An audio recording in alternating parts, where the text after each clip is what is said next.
રામ ધીન ધીન સુન હંસ જીવ માનવ તન પાય કે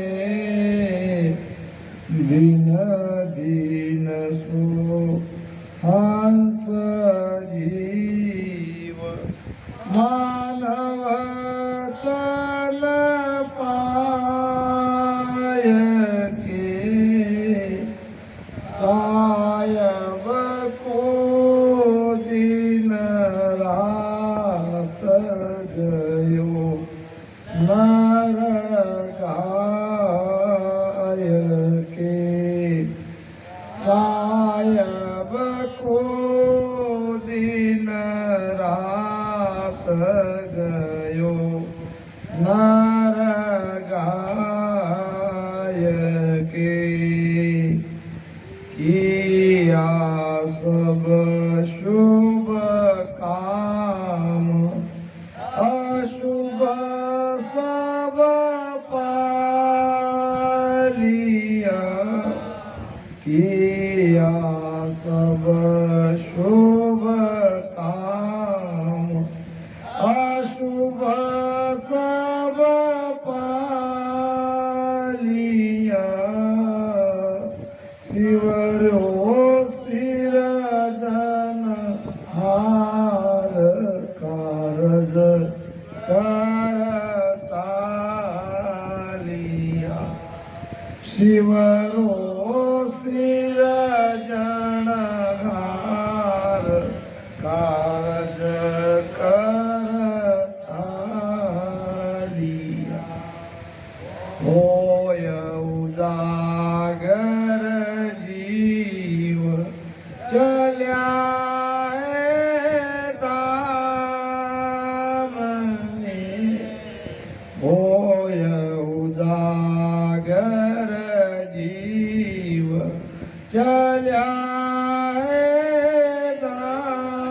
દામને દિન દિન વે નર નાદ ગાયો જા રામને દિન દિન વે નર નાર ગાયો જા રામને જબ લગ જુગ में पास साई नहीं बिसरे जब लग जुग में पास साई नहीं बिसरे दिनवा को सुण भाग वैकुंठी सरे दिनवा को सुण भाग वैकुंठी सरे गरुड़ बुझियो आय बिसनयो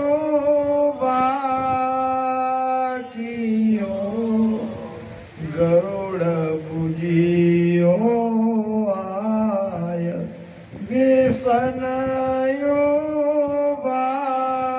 बाकियो अंत समय उछाव आनंद सतराखियो अंत समय चाव आनंद सतराखियो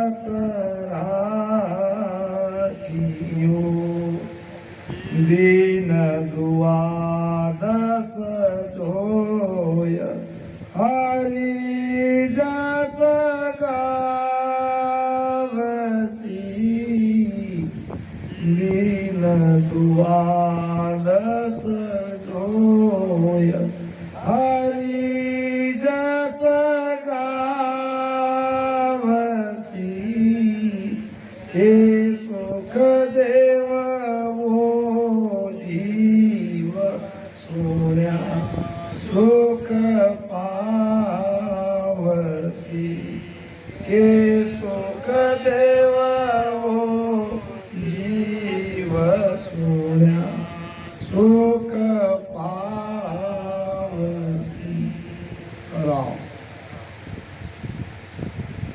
शिवासी मावरावजी भोयर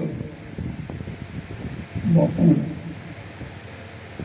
आज हमारे बीच नहीं है।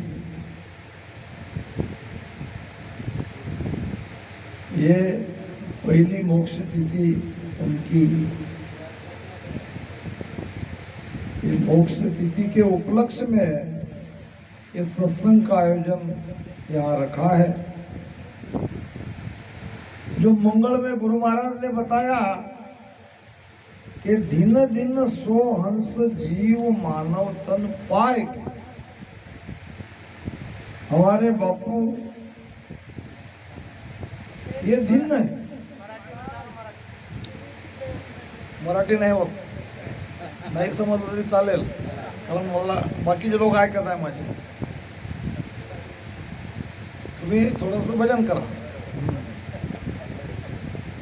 कारण संगत लाईव्ह आहे, बाकीचे इतर प्रांतातले लोक ऐकत आहे.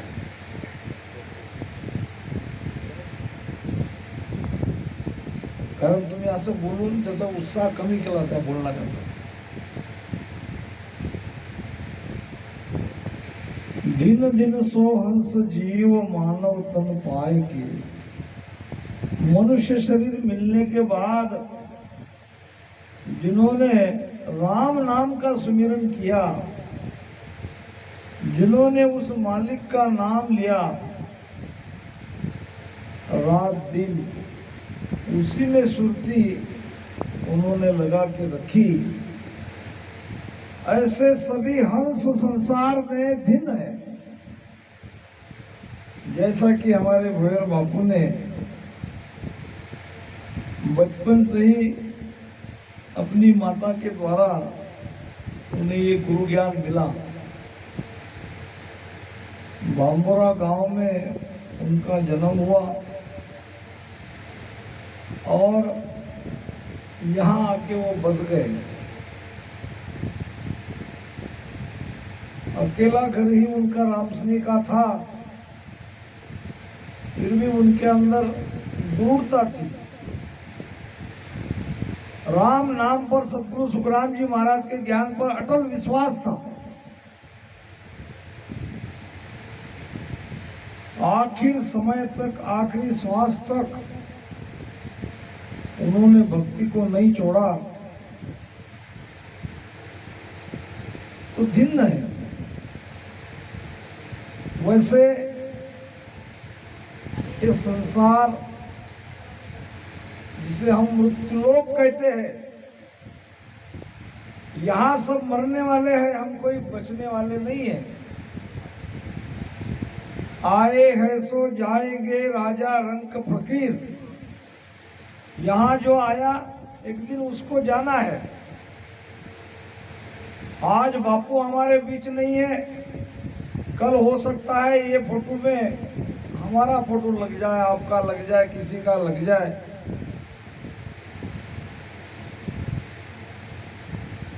तो मृत्यु अटल है. हमें करना क्या है? क्या ये घर प्रपंच में परमात्मा ने दी हुई अमूल्य श्वासा को व्यर्थ गंवाना है?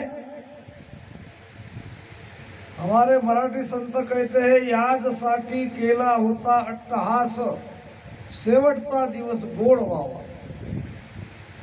हमारी मृत्यु सुकर होनी चाहिए. हमारी धारणा ये है कि शरीर से ये जीवात्मा निकलने के बाद आगे कुछ नहीं है. ये बड़ा भारी भ्रम है, क्योंकि आत्मा मरती नहीं है, आत्मा अमर है. गीता भी इसका साक्ष्य देती है. आत्मा के लिए भगवान कृष्ण ने अर्जुन को कहा कि नयनं छिन्दन्ति शस्त्राणि नयनं दाहति पावक. शस्त्र आत्मा को काट नहीं सकता, अग्नि आत्मा को जला नहीं सकती. जिसको हमने जलाया है वो भोयर साहेब नहीं थे, वो तो उनका शरीर था.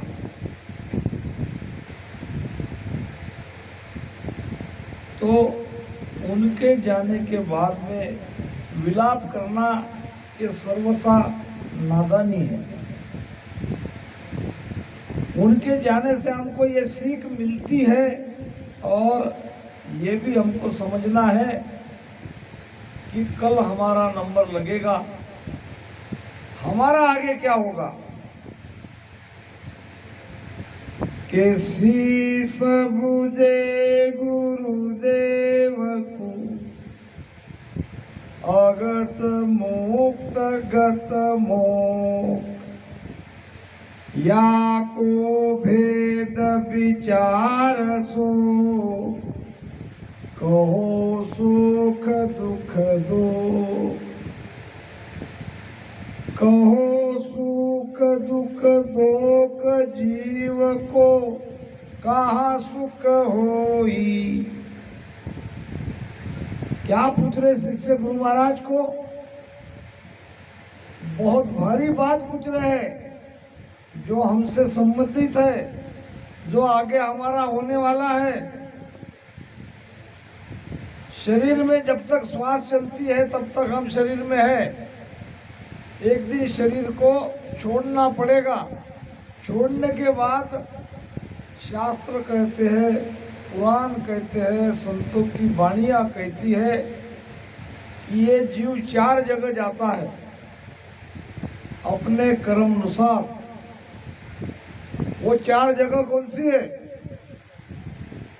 एक तो गति, एक अगति, एक मुक्ति और एक मोक्ष।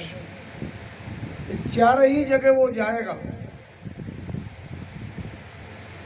अब प्रश्न यहाँ पे ये पूछा जा रहा है कि वो चारों जगह क्या क्या सुख मिलता जीव को, क्या क्या दुख मिलता। ऐसा कौन सा इस 4 में से वो स्थान है जहां हमें सुख ही सुख मिलता है? आगे की हमको सोचना पड़ेगा। ये तो अब जी रहे हैं, कब तक जिएंगे ये पता नहीं है। यहाँ आने वाले सभी गए, क्या हम ही जाएंगे ऐसा नहीं है। यहाँ बहुत बड़े बड़े विद्वान आए, बहुत बड़े बड़े बलवान आए। कबीर साहब फरमाते हैं कि धरती करते एक पर, समंदर करते पार, आता पर्वत तोलते, से नहीं बंचे का। हम तो बहुत छोटे लोग हैं, हमसे भी बड़े बड़े यहाँ आए और यहाँ से चले गए। कोई आज उनका नाम लेने वाला नहीं है। यहाँ तो खैर मोक्ष तिथि के उपलक्ष्य में सत्संग हो रही है, उनको याद किया जा रहा है। और प्रवीण ने मुझे कहा कि बापू आगे भी हमको ये निरंतर चालू रखना है। तो इसके लिए उस पुण्यात्मा का बहुत बड़ा भाग होना चाहिए। 1 लाख पूत 1.25 लाख नाती, और ता रावण घर दिया न बाती। देखो रावण का क्या हाल हो गया। रावण बहुत विद्वान था, बहुत बलवान था, शास्त्रों का ज्ञाता था, प्रगाढ़ पंडित था, सोने की लंका थी। वो चाहता था कि स्वर्ग तक सीढ़ी लगा के वो स्वर्ग में चला जाऊं। उसने इच्छा व्यक्त की थी कि समुद्र का पानी मैं मीठा कर दूं। उसके अंदर में वो शक्ति थी, वो कर सकता था।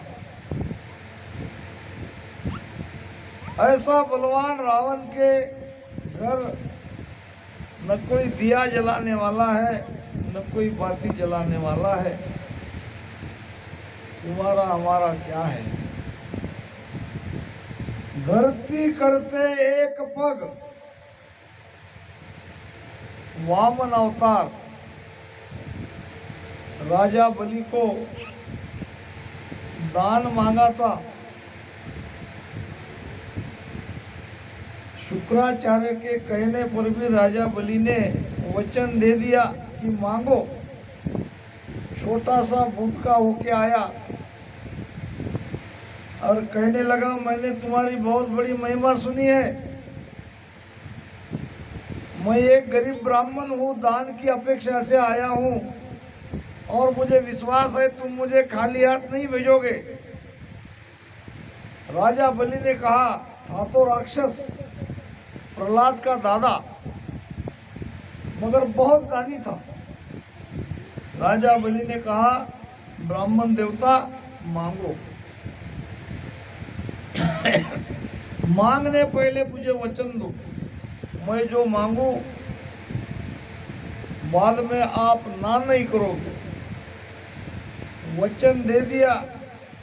हथेली पे जल लेके अब कहो, ब्राह्मण देवता राजा बलि, तुम्हें वचन दे रहा है, तुम जो मांगोगे वो मेरी जान भी चली जाए तो बेहतर मैं दे दूंगा। तो उसने कहा, मुझे 3 पैर के इतनी जमीन होना, यानी यहाँ से यहाँ तक एक पैर, वहां से वहां तक दूसरा, वहां से वहां तक तीसरा, मैं चलूंगा तो मेरे 3 पैर के इतने जितना अंतर है उतनी जमीन मुझे देना। पैर समझ गए ना? 3 पावलं मराठी मध्ये। राजा बलि ने कहा, क्या तुम मेरे यहाँ दान मांगने के लिए आए हो या मेरी निंदा करने के लिए आए हो? मांगना है तो जो चाहिए वो मांगो। ये क्या मांग रहे हो, 3 पैर की इतनी जमीन? ये तो बहुत छोटी बात है।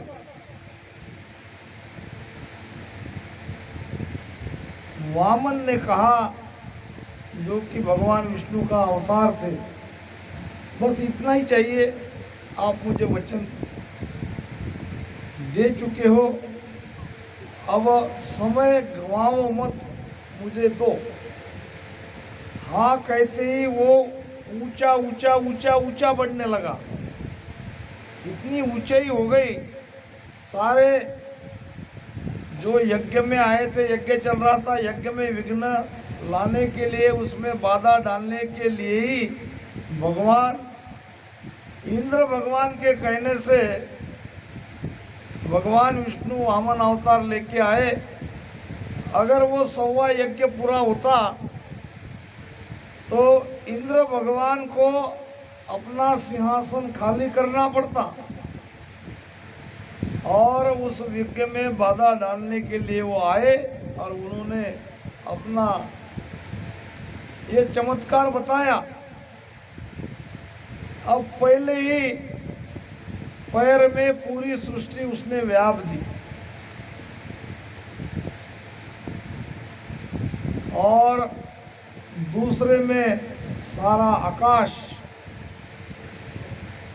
अब कहने लगा, राजा बलि, 2 ही पैर के इतना दान तुम दे चुके हो, ये संपूर्ण सृष्टि मेरी हो गई, सारा आकाश मेरा हो गया, अब 1 पैर कहाँ रखूं?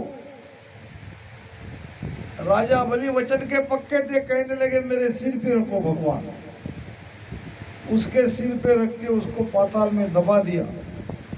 महाराज कहते हैं, बल को कहूँ पाताल पठायो, अजामेल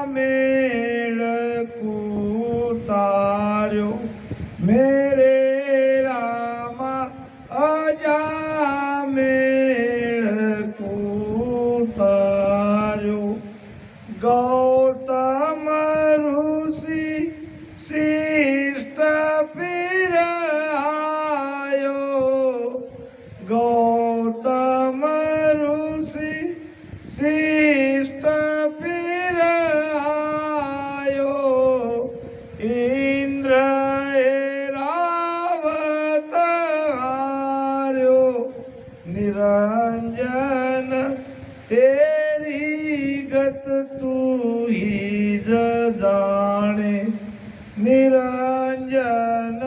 तेरी गत तू ही जाने।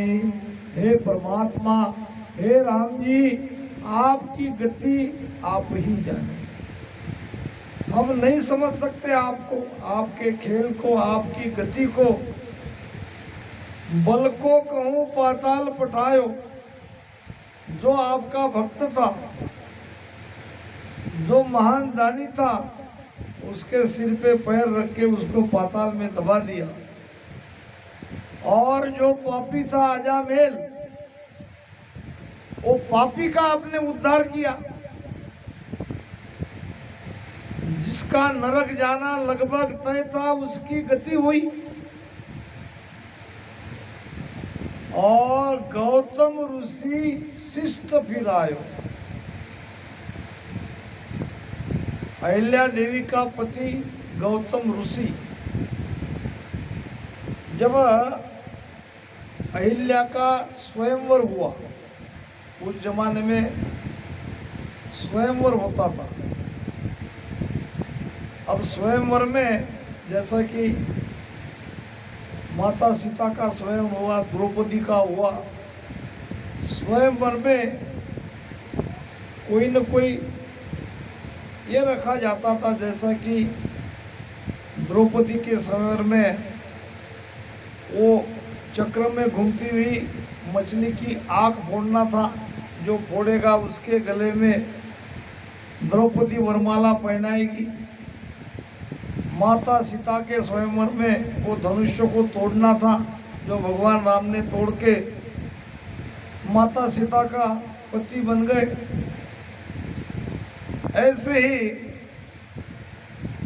देवी अहिल्या के पिता ने स्वयंवर इसलिए रचा था कि जो कोई सृष्टि को प्रदक्षिणा करके सबसे पहले आ जाए, उसके गले में देवी अहिल्या वरमाला पहनाएगी। अहिल्या बहुत सौंदर्यवती थी, रूपवान थी, और देवता का राजा इंद्र अहिल्या को चाहता था। अपना ऐरावत लेके स्वयंवर में निकला। इंद्र का ऐरावत सृष्टि की प्रदक्षिणा लगाया उसके साथ में, मगर उसके पहले ही एक पैर से लंगड़ा गौतम ऋषि सबसे पहले पहुंच गया।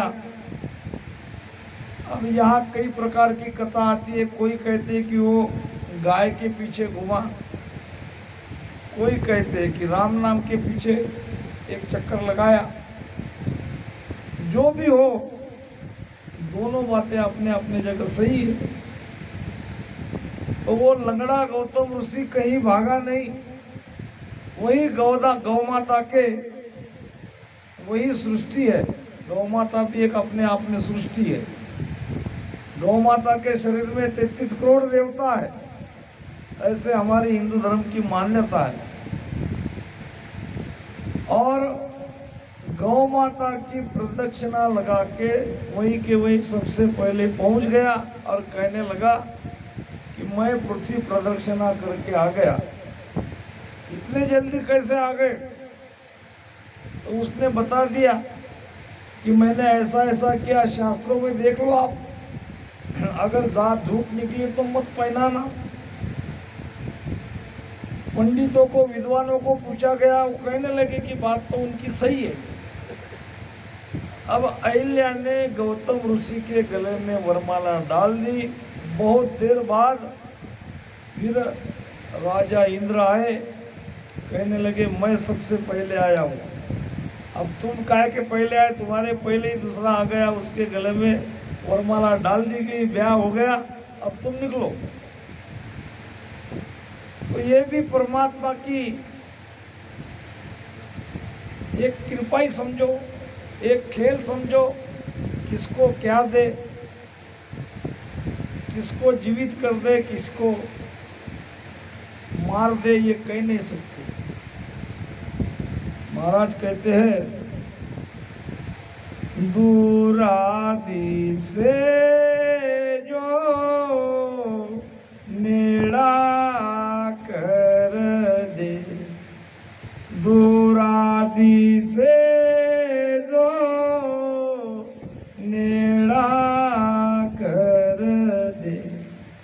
नेड़ा को दूर पठावे रे, नेड़ा को दूर पठावे रे, जीवत दिसे सो तुरत विनाशे, जीवत दिसे सो तुरत विनाशे, मुआ को आनंद जीवावे रे लो, मुआ को आनंद जीवावे रे लो, ऐसा सिमरत सायब मेरा, ऐसा सिमरत सायब मेरा, जारा गगन मंडल माई डेरा रे, जारा गगन मंडल माई डेरा रे, दूरा दिसे जो नेड़ा कर दे। कोई हमसे बिछड़ गया, घर बार छोड़ के चला गया, दूर हो गया। हम न्यूज़ पढ़ते हैं, टीवी में देखते हैं कि 20 साल के बाद लड़का घर वापस आया। ऐसे बहुत सारी न्यूज़ आती रहती है। तो दूर करने वाला भी वही है, जो दूर चला गया उसको नजदीक करने वाला भी वही है। नेड़ा नाम नजदीक, दूरा दिसे जो नेड़ा कर दे, नेड़ा को दूर पटावे। अब जो हमारे नेड़े है, हमारे नजदीक है, आज 1 साल पहले हमारे साथ थे, यानी हमारे नेड़े थे, हमारे नजदीक थे, हालांकि थे बीमार, मगर बातचीत चलती थी। इतने नजदीक होकर ऐसा दूर कर दिया कि दोबारा जीवन भर अब नहीं मिलना होगा। नेड़ा को दूर पठावे रे, जीवत दिसे सो तुरत विनाशे, जो जीवित है उसको मारने में उनको कोई समय नहीं लगता, और जो मरे जैसा है, जो परमात्मा को हाथ जोड़ रहे हैं कि भगवान मुझे ले जाओ, वो बच रहे हैं। हमारे चौहान टेलर अभी अभी गए हम सबको छोड़ के, बहुत याद आएगी उनकी। पता नहीं था मृत्यु के 1 महीने पहले कि उनको भी कैंसर के जैसा एक दुर्धर रोग है। बुखार का उन्होंने इलाज किया, बुखार निकला भी, मगर जब बुखार नहीं बैठ रहा तो वो कैंसर का निदान लग गया, वो भी 4थे स्टेप में। इतने जल्दी हम सबको छोड़ के चले गए। कहने का भाव ये है